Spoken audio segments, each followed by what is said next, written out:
भाभी, ये सब सच है या सपना? ऐसा नहीं हो सकता। मुझे भी अपनी आंखों पर विश्वास नहीं हो रहा है। कहीं ये किसी शक्ति का तो कमाल नहीं? भाभी, मुझे तो ये कोई काली शक्ति लग रही है या किसी ने काला जादू किया है। मैं तो कह रही हूँ जल्दी से तांत्रिक बाबा को बुलाकर यहाँ हवन करवाते हैं। आखिरकार प्रीति और सुनीता ने अपने गाजर के खेत में ऐसा क्या देखा था जो दोनों नंद भाभी इतना डरी हुई थी? क्या उन्होंने कोई भयानक चीज देखी थी या फिर कुछ और? तो आइए इसे जानने के लिए हम इस कहानी की शुरुआत में चलते हैं। अरे बाप रे बाप, आज तो काफी ज्यादा ठंडी हो रही है। अरे इस फटे हुए स्वेटर के अंदर ठंडी ठंडी हवाएं घुस रही हैं। मैं तो ठीक से चल नहीं पा रहा हूँ। बस जल्दी से अब घर पहुंच जाऊं। ठंड से कपकपाता हुआ राजेश जल्दी से अपने घर जाता है और दरवाजा बंद करके एक फटी पुरानी चादर ओढ़कर बैठ जाता है। राजेश का शरीर ठंड के मारे अभी भी कांप रहा था, जिसे देख राजेश की पत्नी सुनीता, हे भगवान, आपका शरीर तो अभी भी कांप रहा है और आपको तो तेज बुखार भी है। माँ जी, अब हम क्या करें? सुनीता बहू तू रुक, मैं चूल्हे पर तेल गरम करके ले आती हूँ। अब राजेश के हाथ पैर की मालिश करने से ही उसे ठंड से छुटकारा मिलेगा।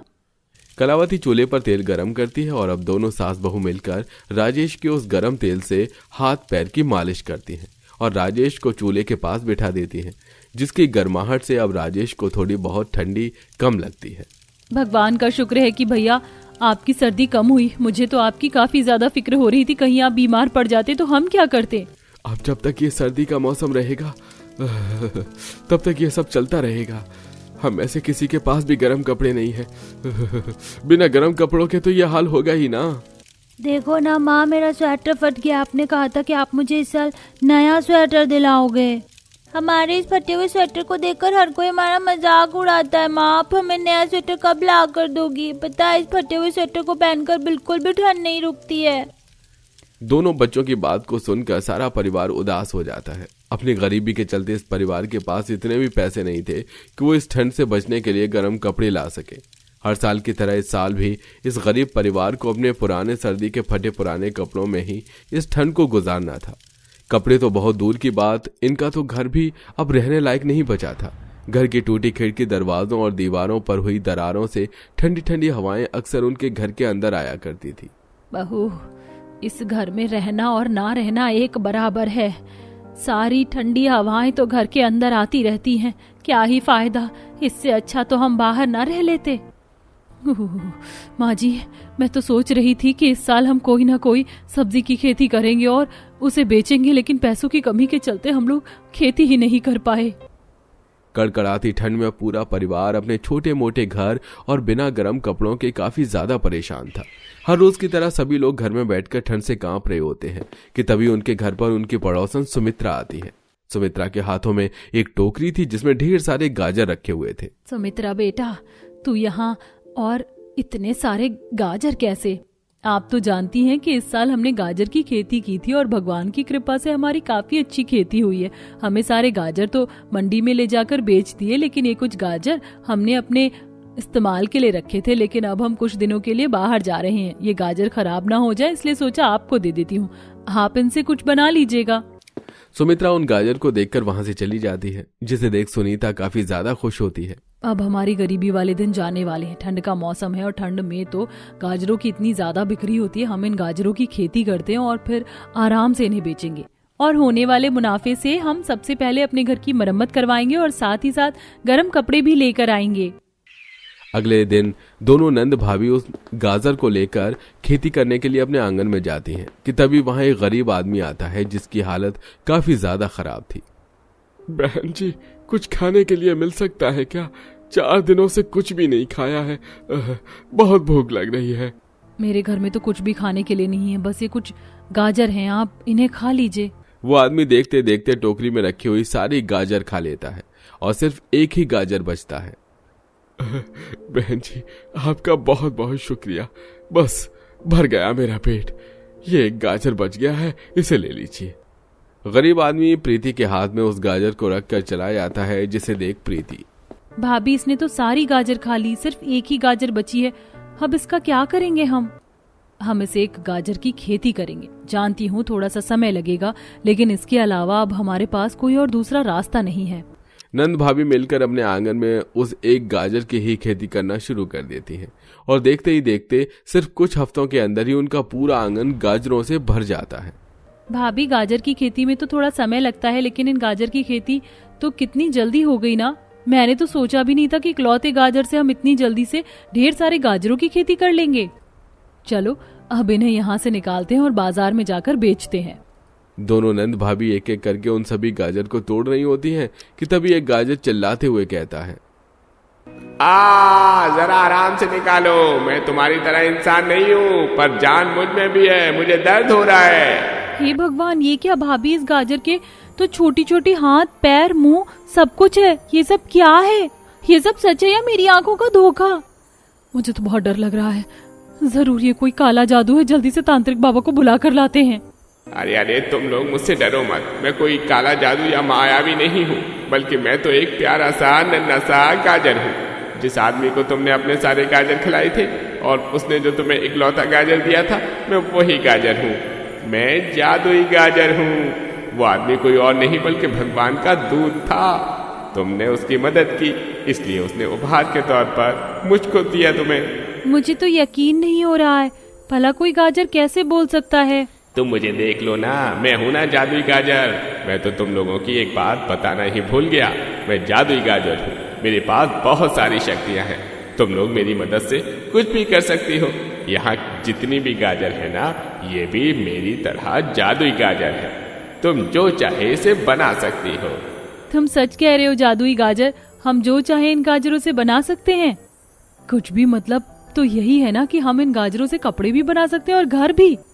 भाभी, आप क्या कह रही हैं? भला हम गाजर से कपड़े और घर कैसे बना सकते हैं? क्यों जादुई गाजर? मैंने सही कहा ना? नहीं, तुमने सही नहीं कहा। मैंने कहा ना कि मैं जादुई गाजर हूँ और तुम उसे कुछ भी बना सकती हो, भले ही वो घर और कपड़े ही क्यों ना हो।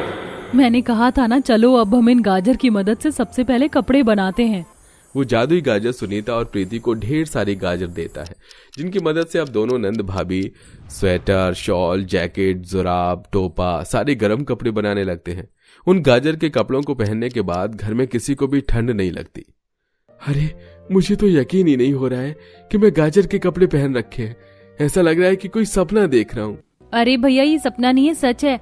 आपने और हम सबने गाजर के ही कपड़े पहन रखे हैं। भाभी जी, हमने इन गाजरों की मदद से कपड़े बनाए, तो क्यों ना उसी तरह हम लोग इन गाजर की मदद से अपने घर की मरम्मत भी करें। मैं भी यही सोच रही थी प्रीति। चलो अब जल्दी से हम सब मिलकर अपने घर की मरम्मत करते हैं। दोनों नंद भाभी अपने आंगन में ढेर सारी गाजर को तोड़कर लाती हैं और उनकी मदद से अपने घर की टूटी छत, दीवारें, खिड़की, दरवाजे, इन सब की मरम्मत करने लगती हैं।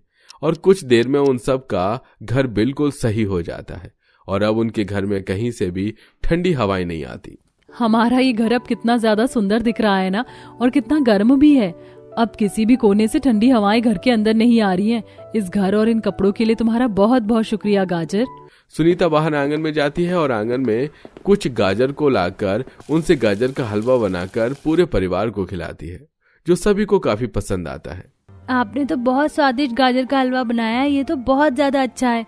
वैसे अपनी तारीफ खुद करनी नहीं चाहिए, पर ये गाजर का हलवा बन तो सच में काफी अच्छा गया है। माँ जी, हमारे गाजर तो बिकने से रहे, तो क्यों ना मैं गाजर का हलवा ही बनाकर बेचूं। अगले दिन से सुनीता अपनी नंद के साथ मिलकर गर्मा गर्म गाजर का हलवा बनाकर बेचती है, जो लोगों को काफी पसंद आता है और अब उनकी कमाई भी अच्छी होने लगती है। और जब भी कोई इस गरीब परिवार को गाजर के कपड़ों या उनके गाजर से मरम्मत किए गए घर को देखता तो काफी हैरान होता। आपके बेटे ने जो वो गाजर का स्वेटर पहन रखा है ना, मेरे बेटे को वो वाला गाजर का स्वेटर काफी पसंद आ रहा है। क्या आप वैसे एक स्वेटर मेरे बेटे के लिए भी बना सकती हैं?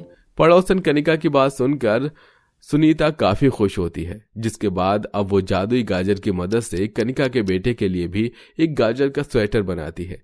जैसे जैसे समय गुजरता है वैसे वैसे उनके हालात भी अब ठीक होने लगते हैं। किशनगढ़ गांव में विनीता का गरीब परिवार एक छोटे से किराए के घर में गुजर बसर कर रहा था।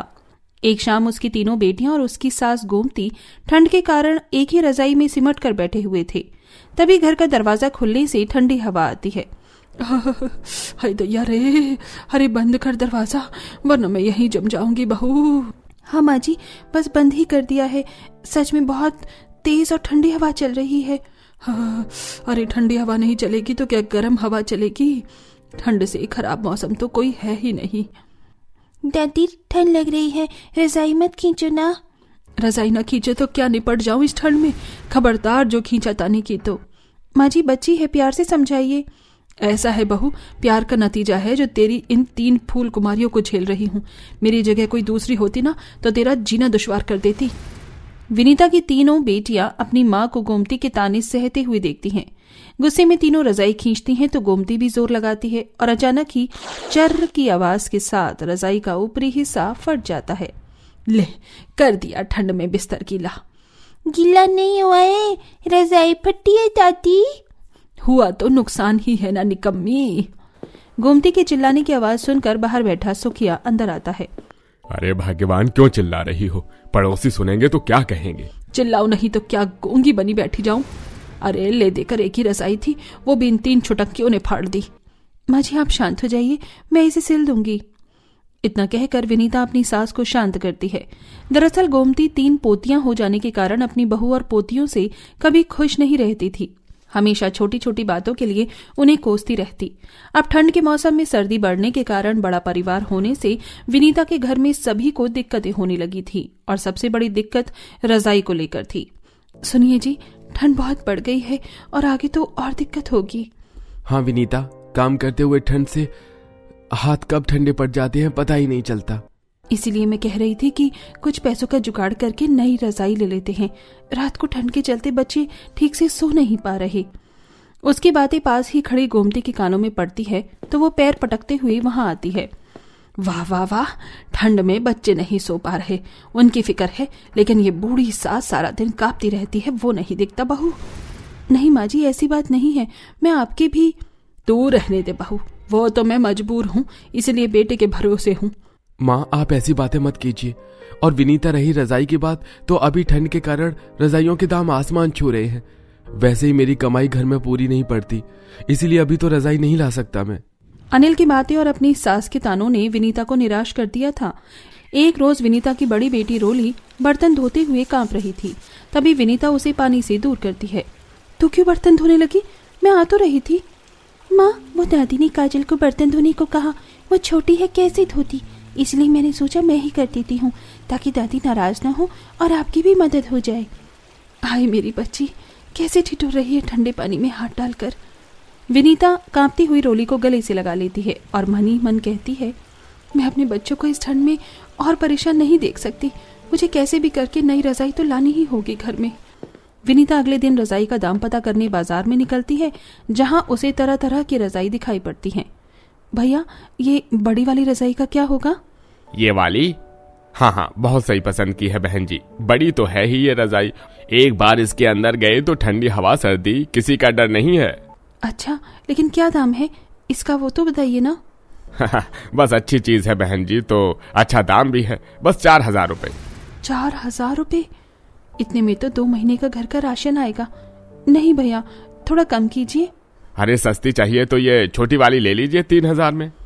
रजाई के महंगे दाम सुनकर विनीता उल्टी पांव घर लौट आती है और फैसला करती है कि वो नई रजाई लेने के लिए पैसे जरूर जुटाएगी। एक रोज विनीता की पड़ोसन रेवती कच्ची मिट्टी के मटके लिए उसके घर आती है। विनीता बहन कैसी हो? मैं ठीक हूँ। क्या बात है, ये कच्चे मटके हाथ में क्यों है तुम्हारे?